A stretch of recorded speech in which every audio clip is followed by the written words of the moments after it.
ಮುಂಗಾರು ಕೈಕೊಟ್ಟ ಕಾರಣ ರಾಜ್ಯದಲ್ಲಿ ಬರದ ಪರಿಸ್ಥಿತಿ ನಿರ್ಮಾಣ ಆಗ್ತಾ ಇದೆ. ಜನ ಗುಳೆ ಹೋಗೋದಕ್ಕೆ ಶುರು ಮಾಡಿದ್ದಾರೆ. ಮಳೆ ಕೈಕೊಟ್ಟಿರೋದ್ರಿಂದ ರೈತರು ಗುಳೆ ಹೋಗ್ತಾ ಇದ್ದಾರೆ. ಬಹಳಷ್ಟು ಜಿಲ್ಲೆಗಳಲ್ಲಿ ಬಾಗಲಕೋಟೆ ಜಿಲ್ಲೆಯಾದ್ಯಂತ ಗ್ರಾಮ ತೊರೆದು ಗುಳೆ ಹೊರಟಿದ್ದಾರೆ ಜನ. ಲಿಂಗಾಪುರ ಅನ್ನುವಂಥ ಗ್ರಾಮದಲ್ಲಿ ಬಹುತೇಕ ಮನೆಗಳು ಖಾಲಿಯಾಗಿದೆ. 300 ಮನೆ ಇದೆ. 1500ರಿಂದ 2000 ಜನಸಂಖ್ಯೆ. ಆದರೆ 70% ಜನ ಈಗ ಅಲ್ಲಿಲ್ಲ. ಆ ಗ್ರಾಮದಲ್ಲಿ ಕೃಷಿ ಭೂಮಿಯಲ್ಲಿ ಬಿತ್ತನೆಯಾಗಿಲ್ಲ. ಲಿಂಗಾಪುರದಿಂದ ಉಡುಪಿ, ದಕ್ಷಿಣ ಕನ್ನಡ, ಗೋವಾ ಈ ಕಡೆಗೆ ವಲಸೆ ಹೋಗ್ತಿದ್ದಾರೆ ಜನ. ಗ್ರಾಮದ ರಸ್ತೆಗಳು, ಮನೆಗಳು ಖಾಲಿಯಾಗಿದೆ. ಇಡೀ ಗ್ರಾಮ ನಿರ್ಜನವಾಗಿದೆ. ಮನೆಗಳಿಗೆ ಬೀಗ ಬಿದ್ದಿದೆ.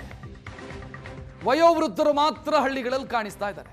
ಗ್ರಾಮಗಳಲ್ಲಿ ಕಾಣಿಸ್ತಾ ಇರೋದು ವಯೋವೃದ್ಧರು ಮಾತ್ರ. ಅಂದರೆ ದುಡಿಯೋದಕ್ಕೆ ಸಾಧ್ಯವಾಗದೇ ಇರೋರು. ಬಹಳಷ್ಟು ಜನ ಆ ಮನೆಯ ಬಹುತೇಕ ಸದಸ್ಯರು, ಮನೆಗಳ ಬಹುತೇಕ ಸದಸ್ಯರು ಮನೆ ಬಿಟ್ಟು ಹೋಗ್ತಾ ಇದ್ದಾರೆ, ಗುಳೆ ಹೋಗ್ತಾ ಇದ್ದಾರೆ. ದಕ್ಷಿಣ ಕನ್ನಡದಲ್ಲೋ ಉಡುಪಿಯಲ್ಲೋ ಕೂಲಿ ಕೆಲಸ ಮಾಡಿ ಬದುಕೋಣ, ಕೃಷಿ ಕೈ ಹಿಡಿತಾ ಇಲ್ಲ, ಮಳೆ ಬರ್ತಾ ಇಲ್ಲ, ಬಿತ್ತನೆ ಕೆಲಸ ಆಗ್ತಾ ಇಲ್ಲ. ಮನೆಗಳಿಗೆ ಬೀಗ ಬೀಳುತ್ತಾ ಇದೆ.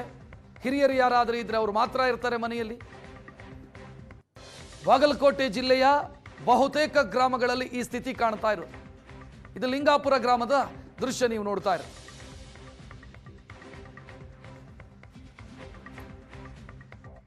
ಮುಂಗಾರು ಮಳೆ ಕೈಕೊಟ್ಟ ಪರಿಣಾಮವಾಗಿ ಇವತ್ತಿನ ದಿವಸ ಬೆಳೆ ಇಲ್ಲದೆ ಕಂಗಾಲಾಗಿರ್ತಕ್ಕಂಥ ಜನರು ಗುಳೆ ಹೋಗುವಂಥ ಒಂದು ಪರಿಸ್ಥಿತಿ ಬಾಗಲಕೋಟೆ ಜಿಲ್ಲೆಯಲ್ಲಿ ನಿರ್ಮಾಣವಾಗಿರುವಂಥದ್ದು. ಯಾಕಂದರೆ ಒಂದೇ ಒಂದು ಗ್ರಾಮದಲ್ಲಿ 70%ಕ್ಕೂ ಅಧಿಕ ಜನರು ಇವತ್ತಿನ ದಿವಸ ಗುಳೆ ಹೋಗಿರುವಂಥ ಒಂದು ಪರಿಸ್ಥಿತಿ ಆಗಿರುವಂಥದ್ದು. ಅದುವೇ ಲಿಂಗಾಪುರ ಗ್ರಾಮ. ಆ ಒಂದು ಗ್ರಾಮದಲ್ಲಿ ನಾವಿದ್ದೇವೆ. ಬಹುತೇಕವಾಗಿ ಸುಮಾರು 300ಕ್ಕೂ ಅಧಿಕ ಮನೆಗಳು, 2000ಕ್ಕೂ ಅಧಿಕ ಜನಸಂಖ್ಯೆ ಇರುವಂಥ ಒಂದು ಗ್ರಾಮದಲ್ಲಿ ಬಿಕೋ ಎನ್ನುವಂಥ ಒಂದು ಪರಿಸ್ಥಿತಿ ನಿರ್ಮಾಣವಾಗಿರುವಂಥದ್ದನ್ನು ಕೂಡ ನಾವಿಲ್ಲಿ ಕಾಣ್ತಿದ್ದೇವೆ. ಯಾಕಂದರೆ ಬಹುತೇಕವಾಗಿ ಪ್ರತಿಯೊಂದು ಮನೆಗಳು ಕೂಡ ಕೀಲಿ ಹಾಕಿರುವಂಥ ಒಂದು ದೃಶ್ಯವನ್ನು ಕೂಡ ನಾವಿಲ್ಲಿ ಕಾಣ್ತಿದ್ದೇವೆ. ಯಾಕಂದರೆ ಈ ಬಾರಿ ಏನಂತಾರೆ ಮಳೆ ಇಲ್ಲ, ಮತ್ತು ಅದಕ್ಕೆ ಹೀಗಾಗಿ ಏನಂತಾರೆ ಬಿತ್ತನೆ ಇಲ್ಲ, ಬೆಳೆಯೂ ಕೂಡ ಇಲ್ಲ. ಇವುಗಳ ಮಧ್ಯೆ ಬಿತ್ತನೆ ಮಾಡಿದರೂ ಕೂಡ ಬೆಳೆ ಇಲ್ಲ. ಹೀಗಾಗಿ ಕಂಗಾಲಾಗಿರ್ತಕ್ಕಂಥ ಜನರು ಏನಂತಾರೆ ಉಡುಪಿ, ಮಂಗಳೂರು, ಗೋವಾ ಕಡೆಗೆ ಈಗಾಗಲೇ ಏನಂತಂದರೆ ಗುಳೆ ಹೋಗಿರುವಂಥ ಚಿತ್ರ. ಯಾಕಂದರೆ ಈ ಗ್ರಾಮದಲ್ಲಿ ಪ್ರತಿ ವರ್ಷ ಗುಳೆ ಹೋಗ್ತಾ ಇದ್ರು. ಆದರೆ ಈ ಬಾರಿ ಹೋಲಿಸಿಕೊಂಡ ಸಂದರ್ಭದಲ್ಲಿ ಬಹುತೇಕವಾಗಿ ಎಲ್ಲವೂ ಕೂಡ ಸ್ಥಗಿತವಾಗಿರುವ ಕಾರಣ ಗುಳೆ ಹೋಗಿರುವಂಥ ಸಂಖ್ಯೆ ಹೆಚ್ಚಾಗಿರುವಂಥದ್ದು ನಾವು ದೃಶ್ಯದಲ್ಲೂ ಕೂಡ ನೋಡಬೇಕು.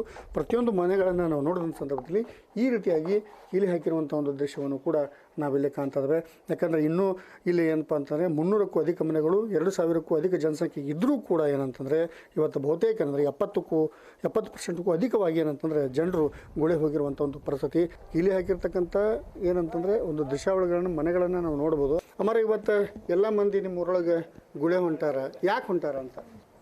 ದುಡಿಯಾಕ ಹೋಗ್ಯಾರ್ರಿ. ಮಂಗಳೂರು, ಗೋವಾ, ಉಡುಪಿ ಹೋಗ್ಯಾರ. ನಮ್ಮಂತ ಮುದುಕರನ್ನ ಬಿಟ್ಟಾರ. ನಮ್ಮ ಜಾಬ್ ಮಾಡಕ್ಕೆ ಯಾರು ಎಲ್ಲ ಗುದ್ದಿ ಹಿಡ್ಕೊಂತ ಮಾಡೋದು. ಯಾಕೆ ಈ ಸಲ ಮತ್ತೆ ಹೆಚ್ಚು ಮಂದಿ ಹೋಗೈತಿ ಇವತ್ತು? ಈ ವರ್ಷನೂ ಹೋಗ್ತಾರ. ಏನು ಮಳಿ ಪಳಿ ಏನಿಲ್ಲ? ಏನಿಲ್ರಿ, ಬಿತ್ತಿದ್ವು ಒಣಗ್ಯಾವು. ಈಗ ಬರೀ ಹೊಲಗಳು ಏನು ತತ್ತಿ ಹೊಲದಿಂದ ಏನು ಹಾಕಾವು? ಮಳೆ ಇಲ್ಲ. ಇದು ದುಬ್ರಿ ಈಗ 2 ದಿನ ಆಯ್ತು. ಇಡೀ ದಿವಸ ಇಲ್ಲ, ಏನಿಲ್ರಿ. ಹಿಂಗ ಕುಂತಾರ 2 ತಿಂಗಳು. ಜನರೆಲ್ಲ ಹಚ್ಚ ಹೊಂಟಾರ, ಗುಳೆ ಹೊಂಟಾರ, ದುಡ್ಯಾಕ ಹೊಂಟಾರ. ಹರಿದಾರ ಹೋಗ್ಯಾರ್ರಿ. ನಾವು ದಾಳು ದಬ್ಬ ಅದೀವಿ. ಯಾಕಂದ್ರೆ ಪ್ರತಿ ಸಾರಿಯೂ ಕೂಡ ಗುಳೆ ಹೋಗ್ತಾ ಇದ್ರು. ಆದರೆ ಈ ಬಾರಿ ಮಾತ್ರ ಅಂತಂದರೆ ಮುಂಗಾರು ಮಳೆ ಕೈಕೊಟ್ಟ ಪರಿಣಾಮವಾಗಿ ಯಾವುದೇ ರೀತಿಯಂಥ ಬೆಳೆಯನ್ನು ಕಾಣದೆ ಎಂದು ಬಿತ್ತಲೂ ಕೂಡ ಆಗಲಾರ್ದಂಥ ಒಂದು ಪರಿಸ್ಥಿತಿ ನಿರ್ಮಾಣವಾಗಿರುವಂಥದ್ದು. ಹೀಗಾಗಿ ಅಂತಾರೆ ಅತಿ ಹೆಚ್ಚು ಜನರು ಅಂತಾರೆ 70%ಕ್ಕೂ ಅಧಿಕ ಜನರು ಈ ಗ್ರಾಮದಿಂದ ಏನಂತಾರೆ ಗುಳೆ ಹೋಗಿರುವಂಥ ಒಂದು ಪರಿಸ್ಥಿತಿನ ನಾವು ಕಾಣ್ತಾ ಇದ್ದೇವೆ. ಬಾಗಲಕೋಟೆಯಿಂದ ಕ್ಯಾಮ್ರಾಮನ್ ಮಂಜುನಾಥ್ ಕರ್ಗಲ್ ಜೊತೆ ಮಲ್ಲಿಕಾರ್ಜುನ ಸುಸ್ಮಣಿ, ಏಷ್ಯನ್ ಆರ್ಟ್ಸ್ ನ್ಯೂಸ್ಗಾಗಿ.